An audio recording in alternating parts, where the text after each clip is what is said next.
feeling really great today. I'm feeling great. I'm feeling positive, even though I have been reading the craziest stories and seeing our nation, in some cases, take this weird kind of left turn to commie land, all brought to you exclusively from this guy. I want you to hear this clip because it's the best, funniest clip I've ever heard in my life. And I was laughing all morning listening to this. Listen. And it brings together an unholy alliance frequently of muckers, buggerers, religious extremists, authoritarians, bushwhackers, hornswagglers, fascists, bigots, horse thieves, bulldykes, racists, nativists, train robbers, bank robbers, ass kickers, shit kickers, even libertarians, and Methodists.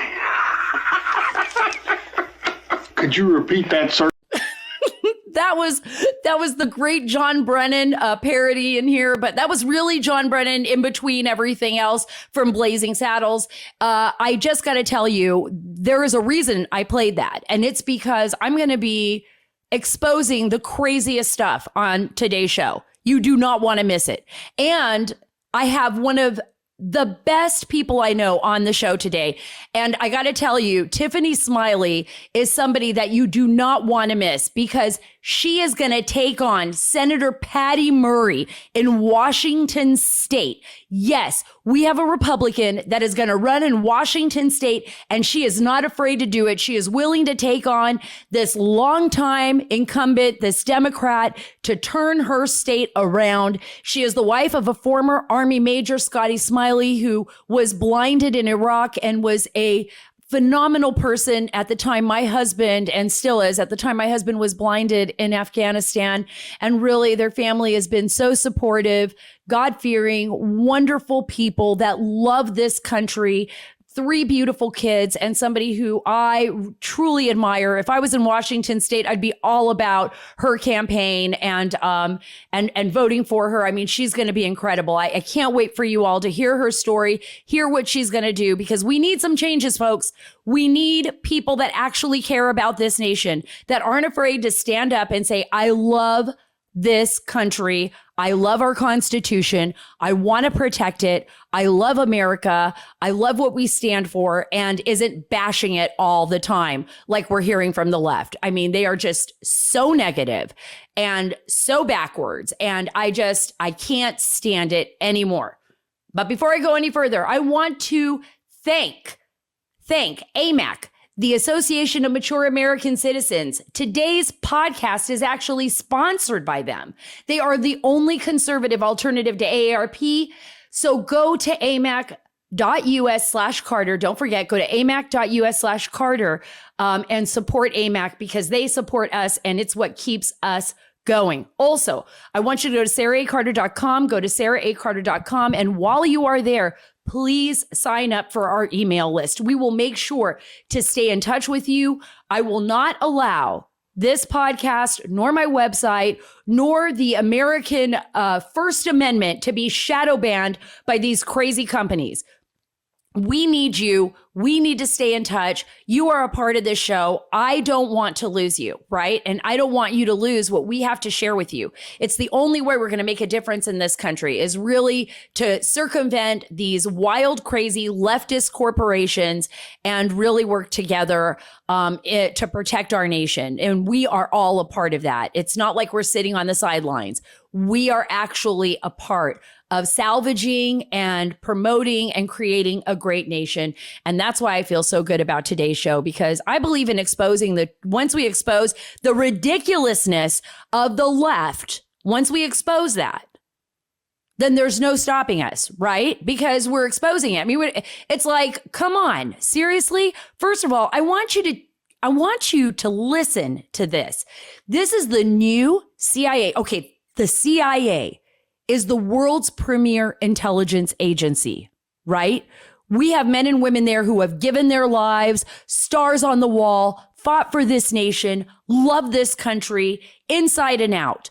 But we know that the CIA has had enormous problems. First of all, with John Brennan, who was the director of the CIA, incredibly, I cannot even believe it every time I say that a man that is seems to be so anti-American was the director of the CIA, and is constantly trying to undermine this country. But I want you to listen to this. I want you to listen to this because I truly believe that they revealed themselves in this new CIA recruitment video. And I'm talking about the left inside the CIA. I'm talking about the left in there. I'm not talking about the men and women that belong to the CIA who sacrifice so much for our country every single day. But I'm talking about the political hacks inside this institution. And I'm actually really nervous. Listen to this recruitment video. Woman of color. I am a mom. I am a cisgender millennial who's been diagnosed with generalized anxiety disorder. I am intersectional, but my existence is not a box-checking exercise. I am a walking declaration, a woman whose inflection does not rise at the end of her sentences, suggesting that a question has been asked. I did not sneak into CIA. My employment was not and is not the result of a fluke or slip through the cracks. I earned my way in, and I earned my way up the ranks of this organization. What the heck? Intersectional, cisgender.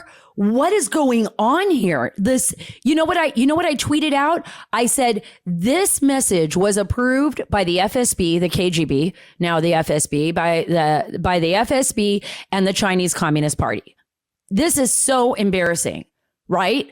I have anxiety disorder. I'm cisgender. I'm not afraid. I don't ask questions. I don't inflect at the end of a sentence. I am a robot.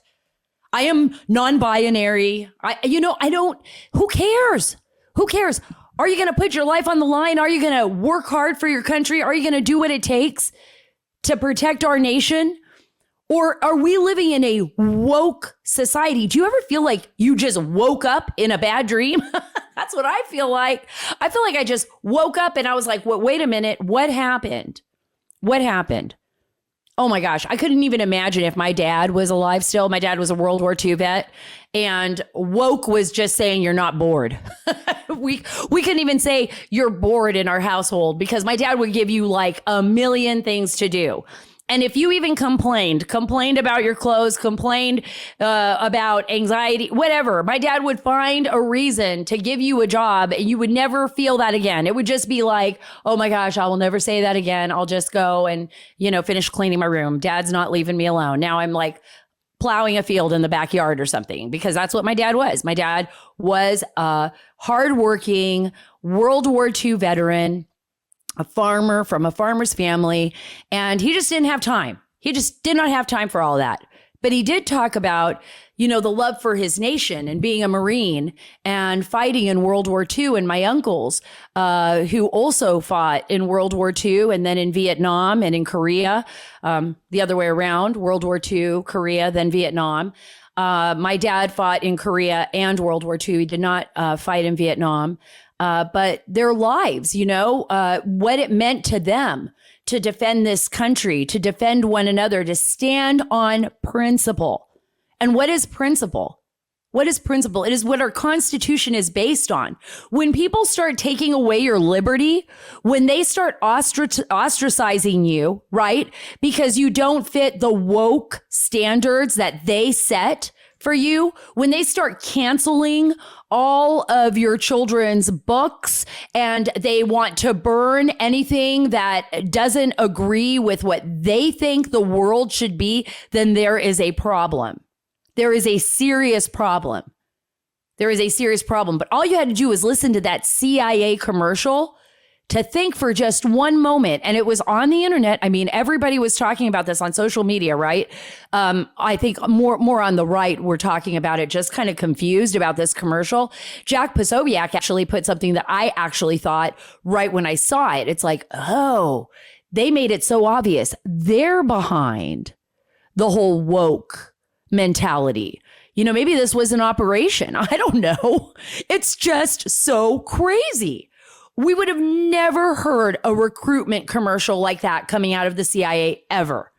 And in fact, for the most part, it's a clandestine agency. It doesn't do a lot of open recruitment. It does here and there, and everybody knows it exists, but it's a clandestine agency for a reason, right? You know, I mean, there is a reason there are enemies of our state out there. But then there were people in the CIA, and there are people in the CIA right now who were like holding out the olive branch to Iran, you know, an enemy of our state. And now they're telling people, oh, you know, basically this big recruitment tool, if you're woke, if you call yourself cisgender. I was telling my husband, I was like, cisgender. He's like, what is a cisgender? Is it a Sith Lord? Is it a Sith gender? Are you what? What is it? I don't know. I don't know. It's all new words. Maybe I'm old. I don't know. But I think it's just way too complicated. You know, it's way too weird. It's way too complicated. I mean, we could be hip. I don't care. I don't care if you know, see yourself as a woman, as a man, or whatever. You can be anything you want to be. This is America, for crying out loud. It's not my job to tell you how to live your life, but don't tell me how to live my life. Don't tell me how to live my life, right? The same way, as long as we don't cross over each other's, you know, AO, you know, your area of operation, as long as I'm not interfering with your life, I mean, and you're not breaking any laws and you're not a criminal, then I think we're all okay. But this is insanity. This is insanity. We have Hunter Biden teaching a class at Tulane. So crazy. A guy with all kinds of porn and drug addiction problems and stuff on his laptop in the center of a big controversy, by the way, getting a ton of money from foreign countries like Ukraine and China. I mean, enemies of the state. Yeah. He's not being investigated. He's teaching a class. He's teaching a class at Tulane, or speaking there. And you got Rudy Giuliani, whose entire apartment's been turned upside down, inside out by the FBI, right? Political weaponization of our Department of Justice. That's all this is, folks. I'm telling you, no matter what, there is no way that foreign enemies of the state, because China is not our friend, by the way, you know, gives a ton of money to Hunter Biden, and nobody investigates this. Nobody investigates his laptop. Nobody investigates the fact that he is the son of the president of the United States of America. They could never find any evidence that showed that the Trump family or that President Trump himself was connected to Russia in any way, shape, or form that would have made him a problem or a Manchurian candidate. We found out their lies. We exposed them. But we could see clearly a pattern with Joe Biden's family. And nothing, not an investigation, not nothing. Hasta la vista, baby, you're fine. But guess what? Rudy, we're going to shake you down. We're coming into your house. And then we're going to go after my old colleague, John Solomon. And we're going to collect journalists' emails, private emails. We're doing it through Rudy's office, but we're going to collect all of them. And we're going to go after John Solomon, Sarah Carter, a priest, a nun, your doctor. We don't even care anymore about the Constitution. That's just some old stuff made up by a bunch of old white guys a long time ago. Just ask anyone now. Just ask any of these professors. They do not care. They do not care. But we're going to slowly expose them and the craziness of their ideas. I love this. I want you to hear this sound right now. This is a woman. She is shutting down the Black Lives Matter narrative. She is going after Alyssa Milano on this, and it is absolutely incredible. I love this lady because this is exactly how I feel about all of these so-called limousine liberal white people and anyone who believes in them. But these limousine liberals that want to turn around and act like they're helping us poor Latinos, us poor Black people out of the ghetto, and like we don't even have a mind, right? So I want you to listen to this. Listen to how this woman just shuts Alyssa Milano down. Those of us who are not Black men, imagine watching the news and seeing how people... Imagine being a Black man and being told by some white lady with a microphone that you and the criminal on TV are one and the same because you look alike. Imagine being told by society that white people can be all that they can be, but you as a Black man, the content of your character is completely irrelevant. You are the color of your skin, and that is all you will ever be. Imagine being told you can't figure out how to vote because of the color of your skin. Socioeconomics affects everyone, but apparently you're not as smart as the poorest white person. Lady, I don't want to hate you. I'm a 90s kid. I grew up with you. So I know you're very talented. I understand your heart is in the right place, but you are everything you preach against. You're not helping. You're making things worse. You're causing more division. You're causing more fear. Statistically speaking, I am more likely to be shot and killed by my black elderly neighbor across the street than the cop who patrols my neighborhood. Statistically speaking, homicide by cop is very rare, but people like you find power in fear, so you keep it front page news. You don't have to be a white supremacist. You can be better. Wow, wasn't that great? That's amazing. You, Alyssa Milano, don't have to be a white supremacist. You can be better. I wonder what Alyssa Milano was thinking when she heard that. She was probably like, oh no, somebody thinks I'm a white supremacist. You know what, Alyssa Milano? You have done that. You deserve this because you actually called people out forever, innocent people. You trash them on your Twitter account. You think you speak for everyone. Nobody needs you to speak up for them. No, we really don't. We really don't. You know, what happened to the day where we could, actually just talk about ideas, but then not be overwhelmed like with sports? Like every time I turn on TV, I have some actor telling me what I should think, how I should think it, what I should do. No, I don't want to hear that anymore. What about sports? Like my husband, my poor husband, Marty, loves baseball. He loves it more than anything, loves to listen to it. He's blind. It's like the best sport ever. Like he puts in his headphones, he disappears for a while. He loves American baseball. He has not even really paid attention to it at all because of what has happened with the MLB. He is just like, and it makes me so sad. He doesn't even want anything to do with it because it's so politicized. It's so wrong. It's so wrong. I remember when I was younger, and I was a reporter with the Daily Bulletin, and I was so frustrated.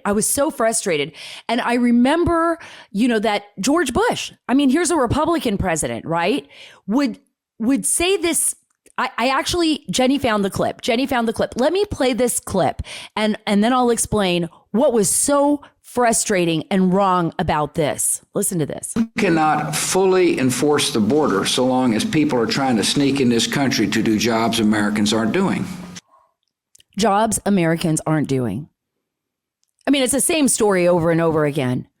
But who the heck told President Bush, or for that matter, President Biden, or for that matter, President Obama, and if President Trump ever said it, for that matter, President Trump, that Americans aren't doing the jobs? Americans will do anything to feed their families. Americans worked in cotton fields too. Yes, my family, my dad's family, they were actually cotton pickers. Yes, they were. I remember hearing stories about that. My grandmother and my grandfather, even during the Depression, they talk about their hands bleeding, from being out there and picking cotton. And people that work in, let's just talk about simple things like our kids mowing a lawn. I remember in California when it started to become kind of like, oh, I don't want to mow a lawn. That's not a job for me. My mom was from Cuba. I lived in a Latin community. After my dad died, it was a poor community. There were people from El Salvador, Guatemala, everywhere, just Nicaragua, wherever, Honduras, Cuba, wherever in our community. And there were also Caucasian families, longtime American families that were there. Their kids, we mowed lawns, right? But it wasn't just a job that Mexicans would do. Think about the racist undertones of all of this stuff, from Alyssa Milano to President Bush. Like, people can't make up their own minds, make their own decisions, decide what they want for their own life. Not every Cuban is like Scarface, right? And that's what that young lady was telling Alyssa Milano. Stop speaking for me. Not everybody who is black, and by the way, my great grandmother was from West Africa. Hello? We are all made up of so many different people. We have so many different histories and so many different lives just coursing through our veins. And it's just wrong that we have a government and lawmakers that are dividing our nation with this propaganda. That's what it is, folks. Don't listen to it. Don't let them divide you. Don't think when you go out that everybody thinks like Alyssa Milano, or that everybody thinks like, for crying out loud, for like John Brennan, you know, that guy, whatever. We don't think like that. We are all individuals. We all make up our own minds. We all make up our own decisions. That's what makes our nation so great. That's why we do what we do, right? That's why we fight for this country. That's why our young men and women put everything on the line. That's why we did. We don't want to change that. We don't want to change our Constitution. We don't want to change who we are. You and I both know that. We just want to make it better. We want to make it better for our children and for the future of our children. Before I get to Tiffany Smiley, because she is amazing and she is a great representation of what this nation is and all the good things in it. And she's going to be running for the Senate. I'm so excited against Patty Murray. We needed someone with the courage to do that. But before I get that, I have warned you all about title theft. I've warned you all about title theft, right? Where cyber thieves come in and they remove you from your home's title and then they become the owner of the house. I said, you better get home title lock because it's coming. Well, if you're on Facebook, that big breach is here. Facebook had at least 500 million accounts exposed to cyber thieves. And according to a retired FBI cybercrime expert, everything thieves need to take over as the new owner of your home was leaked. Your name, your address, your personal information, it's out. The thief forges your signature on a quit claim deed stating that you sold your home to them. He'll leave you in debt or even have you evicted. Can you imagine being evicted from your own home? Do what I did and protect your home's title with Home Title Lock. Go to HometitleLock.com and register your address to see if you're already a victim. Then sign up for 30 free days of protection during this high-risk breach. Again, go to HometitleLock.com and use promo code RADIO, RADIO. That's HometitleLock.com. Promo code RADIO. And without any further delay, I'm so excited to bring Tiffany Smiley on. She's a candidate for U.S. Senate. She's a wife to our great friend, Scotty Smiley, who was blinded in Iraq in 2005. I want her to tell you her story. She is a mom to 3 beautiful boys, and she's a veterans advocate and a former triage nurse. This woman just has everything. And now she is going to run against Patty Murray. Hello, Sara. So good to see you. Oh my gosh, Tiffany, we did not plan this. I had no idea you were going to be wearing a jean jacket. We're so married. It's Monday. So this is Monday. We're both in our jean jackets and we both have blind husbands. I don't even know. Wait. Is that weird? No, I have no idea. We're speaking the same language. We're on the same vibe. Yeah, we really are. I can see you're crying. You're laughing so hard. Scotty's going to get a kick out of this. So is Marty. I'm so excited that you're going to be running for Senate and you are being supported by some great veterans groups out there. You've done so much for our veterans. You never told me, though, you were so good at keeping this. I think you were debating back and forth, but I remember you saying, oh, I might have some good news. So tell me what happened. Tell me, fill me in on all the details. Yes, thank you so much for having me on your show. You know, a few months ago when I was in DC advocating and working and you almost got it out of me, I've been working on this for a long time because I am committed to the future for our country. You know, our family has skin in the game and we have served and sacrificed along with thousands of families like ours. And I refuse to sit on the sidelines and watch my children's future be diminished. You know, I always say I am running for the United States Senate in Washington State challenging Patty Murray because I want my 3 sons to have a country worth fighting for in their future. So it is time. Patty Murray has been in office for almost 30 years. She has forgotten the struggle. She has forgotten to represent the people in Washington State, and she has put Washington, D.C. ahead of Washington State. And that's so important, Tiffany, because I think that's what a lot of people are feeling now, right? They're feeling like the senators, the lawmakers, they're putting basically themselves ahead of the people, ahead of their constituents. And she's been there for, I'm not saying that she hasn't, been there for 30 years, that she hasn't served her country, but really the people of Washington State need something different. What makes you think they're going to say, okay, see you later, Patty Murray. Welcome home, Tiffany Smiley. What's going to get them to say that? It is time. And here's what will get them to say that is we've all struggled over this last year.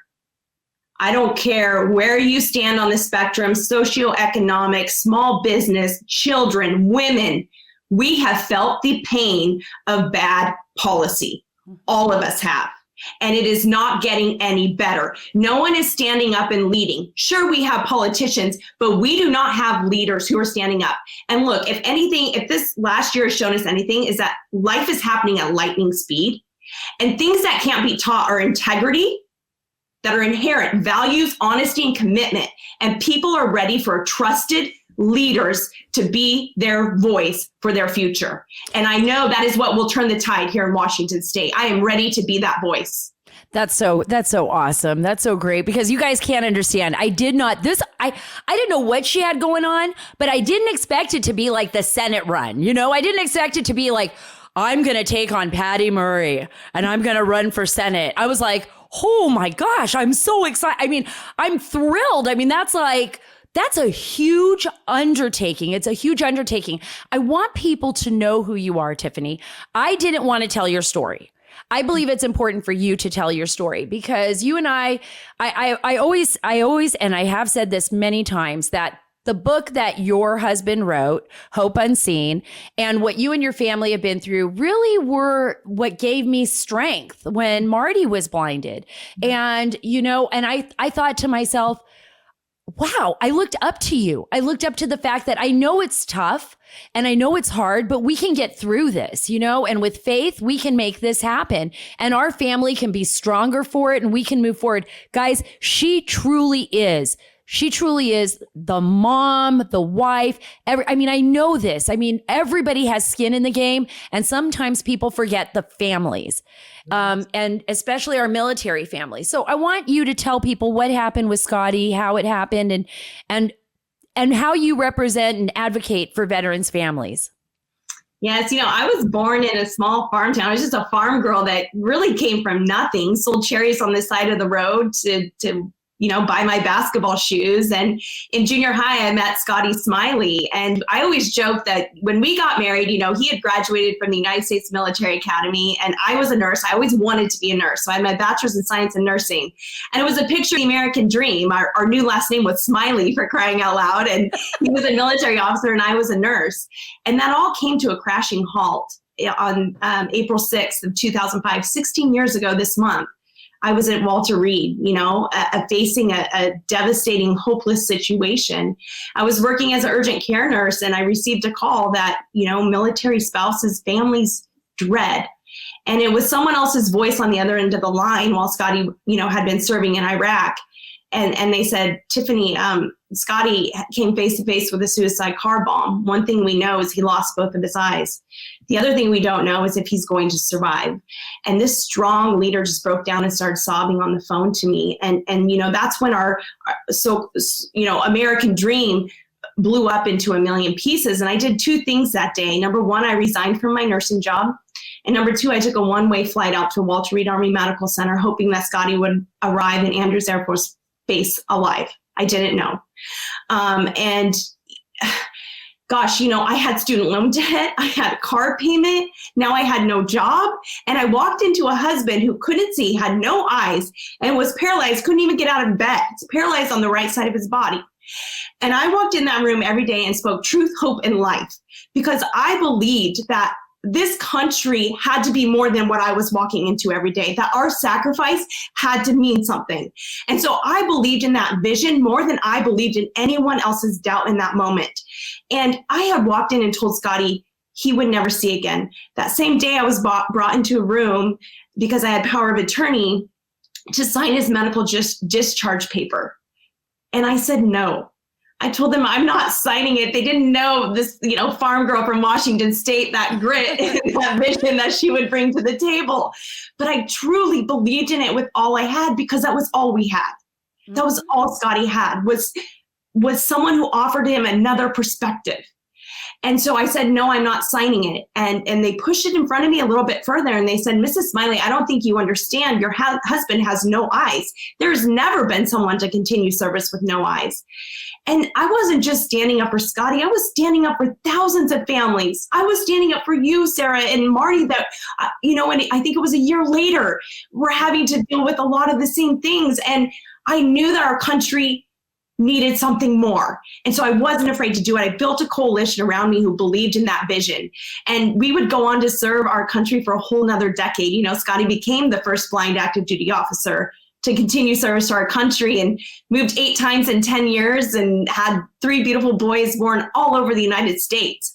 But I think, also I share this story because I love this country so much, so much. And I always say, in what other country could you stand up to the government to advocate for something better and see it happen and see reform happen? There is no other country that we can do that in, and we have to preserve that freedom that we have here. Right, and you did that. Yeah, yes. You did that, Tiffany, because you actually were coming to Washington, D.C., and you're right about, I learned so much from you. I became an advocate for my husband, and I did that. Guys, listen, I did that because somebody else had to walk that walk before me. And then somebody walked that walk before Tiffany. We all, learn from each other. And she wasn't afraid to stand up. And I said, I'm not going to be afraid to stand up either. I'm standing up for Marty. No, you're not going to do this. No, you're not going to do that. No, I'm going to stand here and fight for him, even if he can't see or he doesn't want to talk right now, or he threw every nurse out of the room one time. I remember that. That was interesting. He's like, get out of here and get me my wife. Get me my wife. I know what that's like. And I know that you did that for veterans. You came to Washington, D.C. during President Trump's administration. Talk a little bit about that and what you did. Yeah, our fight didn't end, right? It's a continuous fight. And I say my fight in what I'm doing today started 16 years ago. And as we transitioned out of the military, I saw the problems within the VA. And I thought, this is absolutely unacceptable. So I took our message all the way to the White House. I took it to the Senate. I took it to Congress. I would come back and knock on doors and say, just, can we work together? This is something that needs to be brought to the table because, if our country is going to be great, we need to ensure that we are giving our soldiers, our men and women who volunteer to fight for our freedom, the best resources, the best care, the best opportunity, and the best livelihood to thrive. Right? At post-service, post-injury, that they come back to a country that's ready to give them the best opportunity. And so we took that message all the way to the White House. People told me, Tiffany, you're wasting your time. You're not going to change the VA. It's impossible. And I said, watch me, join me, come along with me. We won. We did it. We enacted customer service training and care within the VA, something that had never been done before. Cut back the red tape, right? Cut back the red tape on a lot of the grants that are due to our service members when they come back post-injury. And the accessibility to timely care close to home. I mean, these are given That's things. Huge. That's huge. And a lot of people don't realize that. A lot of our servicemen and women, they get injured. Sometimes they have to go 40 miles away. They're not even close to home. They can't even get to a hospital in their area. And it makes it impossible for them to get the service that they need. And that change is huge, Tiffany. Congratulations. Thank you so much for what you've done for all of our servicemen and women in Washington state. You're all dealing with a very different set of circumstances in Washington state. I mean, we've seen it in Washington, we've seen Oregon, California. I mean, you're running as a Republican. I don't think there's any challengers, right, to you right now in the Republican side? So we're just launch strong. You're there. You're only running against yourself, guys. She is awesome. And now she's going to take on the Democrats.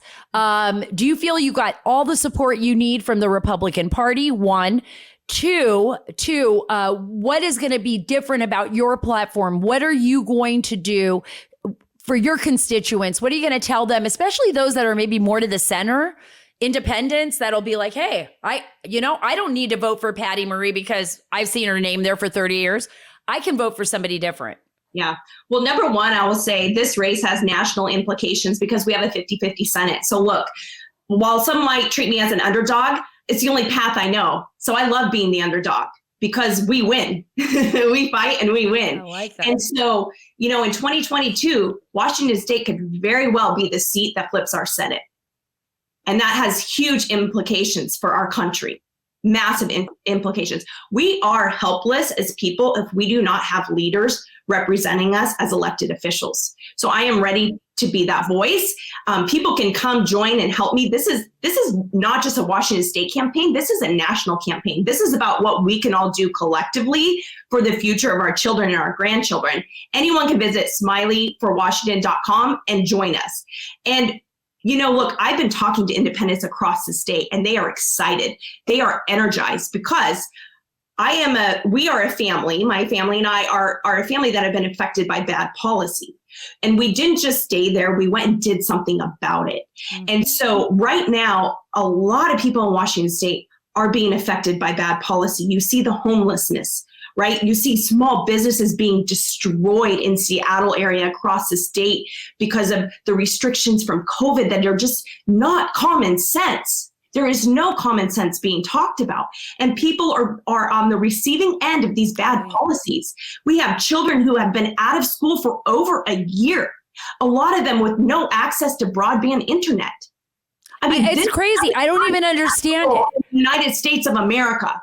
Right. It's completely upside down, Tiffany. It's completely upside down. And you're absolutely right. This isn't just about Washington State. We've all seen this type of policy that is coming from an administration that is not really listening to the American people. And I don't care if you're a Democrat. I don't care if you're an independent. I don't care if you're a Republican or a Green Party member. There's no way that you can look at this and be like, oh, that's good. That's okay. I'm okay with that. And I feel that some of these policies are meant to not allow people to move forward. They're basically holding back Americans. And I think that is what really frightens me the most is like, are we fundamentally changing without even knowing it? We're going to wake up one day and be something completely different, or are we going to fight, right? To what your dream is to give back, is to be independent and save our country. I mean, I think you've got a point there. Yes. And look, when I always, when I'm out talking to people, I say, anytime you hear a politician tell you something is free, they're lying to you. And let me break that down for you. The greatest national security threat, I believe, to our children is the national debt. We are becoming more and more dependent on China. We are crushing our small businesses. We are spending, across the board. We are not focused. We are not running our government like a business. Right. And that has real implications. And so that is what I'm standing. I'm talking to independents every single day. And they agree with me. They say, Tiffany, we are with you because you're common sense. You know the effects of bad policy. And we believe that you can create policy that helps and raises up, right? A rising tide will lift all boats in Washington State. And we believe you are the person that can do that. You're not only going to be lifting up all boats in Washington State, but it looks like you're going to be lifting up all boats across the United States.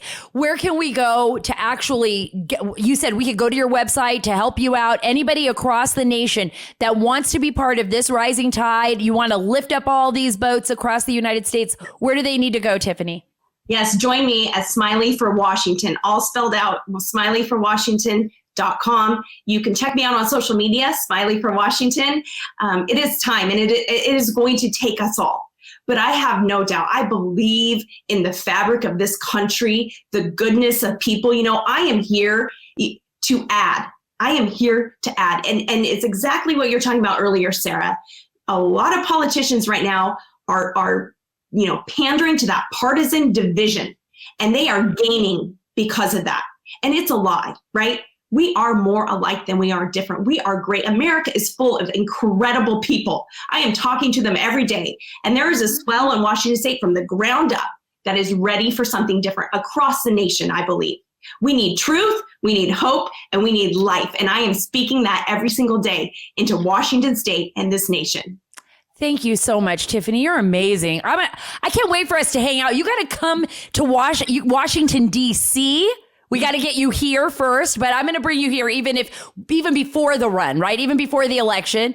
And then we're going to go out and have lunch. We should do like a podcast lunch with Smiley and Carter, like out here in Washington, D.C. and talk it out all the issues that your constituents and people across the country want to know. Because I think your voice is so important and it's so great. We need another woman in the Senate like you, a great, somebody who's willing to fight and do what's right. So thank you so much, Tiffany. And tell Scotty we say hello. I can't wait to see you all. Thank you, Sara. Thank you.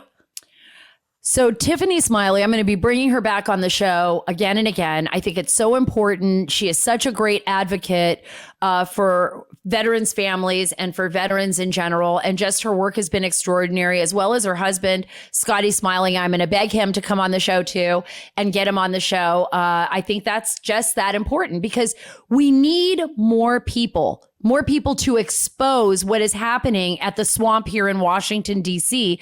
And we need people to hold crazy people like John Brennan accountable. Let's play that clip again, Rich, of John Brennan, just so everybody... And it brings together an unholy alliance frequently of muckers, buggerers, religious extremists, authoritarians, bushwhackers, hornswagglers, fascists, bigots, horse thieves, bulldykes, racists, nativists, train robbers, bank robbers, ass kickers, shit kickers, even libertarians. And Methodists. Could you repeat that, sir? So great. It's the greatest. It's the greatest montage ever. But listen to what John Brennan is saying. He literally was accusing everyone in his commentary without the added, fun stuff from Blazing Saddles. But he was actually accusing anybody who supported President Trump or thought differently than the elitist establishment. He's accusing them of being like some kind of anti-American, crazed terrorist, right? I mean, this is really what the CIA director, former CIA director, was saying. He hated President Trump that much. And now we're seeing that. We're seeing this type of, again, it wasn't about President Trump. Let me just make this clear. He did hate President Trump, but what he hated was the American people, the populist, right, movement, the people that said, we're so sick of this elitist establishment that we are going to try it out. We're going to vote for President Trump because we don't want the swamp anymore. And the swamp just went berserk. They lost themselves. They still are. They're doing everything they can. The reason why they have been slightly more successful, and the reason I say this is because we've seen how they've basically usurped the media. They've taken control of the media. They've taken control of our institutions, for the most part, our higher education, our institutions of higher education. They've got all their leftist, elitist, swamp-dwelling creatures in there teaching our children to hate this country. The reason that's why they're able to do that. That's why they've been a little bit more successful. So it's up to us to really call them out on it. It's up to us to hold them accountable. It's up to us to teach our children how extraordinary and wonderful this nation is. And look, this is not just me saying this, right? I'm not just saying this. I know you feel it too. When you go out on the 4th of July and you're having, a barbecue with your family and friends, or when you go to a hospital like Tiffany and I did, and our husbands are in a bed, we don't know if they're ever going to come out of it. We don't know if they're going to live. They've lost their eyesight. And a nurse walks up, or a doctor, and comforts us, and we get the best treatment and the best care. And families are able to speak out loud and talk and fight for our husbands' rights, which you can't do in other countries. You're not going to do that, not even in Canada, not even in England. Where you don't have the same systems, where we can hold people accountable and we can find support. We are the most giving nation on planet Earth by far. We give so much, even when there's flooding in another country, or, we saw what happened in Thailand, with the tsunamis, or whatever. There is a natural disaster on planet Earth. The American people, you and I, we are the first to open our pocketbooks and say, here, all I have is $5. Here, I have $2,000. Here, let me help you out. We do that all the time. Stop letting these crazy lawmakers, these divisive, unholy alliance, like John Brennan likes to say, tell you anything different. They are so negative and so nasty and they just want to tear this nation up.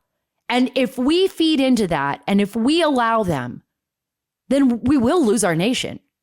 I promise you that. But if we stand up, if we put people in office that literally care about us, people that believe in this country, that do not want to fundamentally change this country, but want to make it better with what it already has.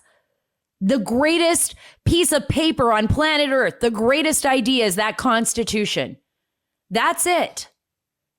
I am so grateful and proud to be an American. I am frustrated sometimes. It's a fight worth fighting, though, folks. It's a fight worth fighting. We have to be willing to do that. We can't be afraid to stand up and to speak out. We cannot be afraid to do that. And I know we aren't. I know all is not lost. I know that when I go through an airport and I see people and you come up and you're like, thank you so much for what you do. And I thank you for what you do. And we're all talking and I feel that great American spirit and I feel proud. I feel proud. So whenever anybody tells me, all hope is lost, I'm going to try to swing them back. I'm going to tell them, you know what? It isn't lost.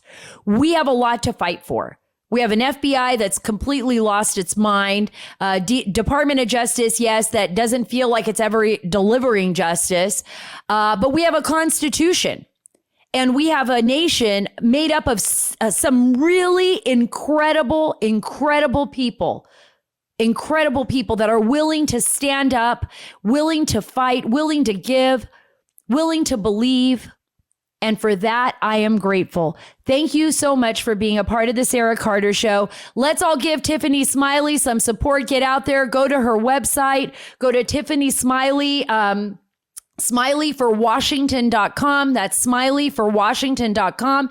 And while you're cruising the internet, go to saraacarter.com. That's saraacarter.com. Sign up for my newsletter. That way you will never be shadow banned. I promise you, I will get an email to you and keep you apprised of all the latest developments. And I'll see you soon from California. I'm going to be there doing the Sean Hannity show on a big story that I've been working on. I'm looking forward to bringing that to you. And I'm looking forward to a great week ahead, a long fight ahead, but we can do it, guys. We can make it happen. Thank you so much. God bless America. God bless you. And thank you so much for being a part of the Sara Carter Show, because right here, we are taking the story back.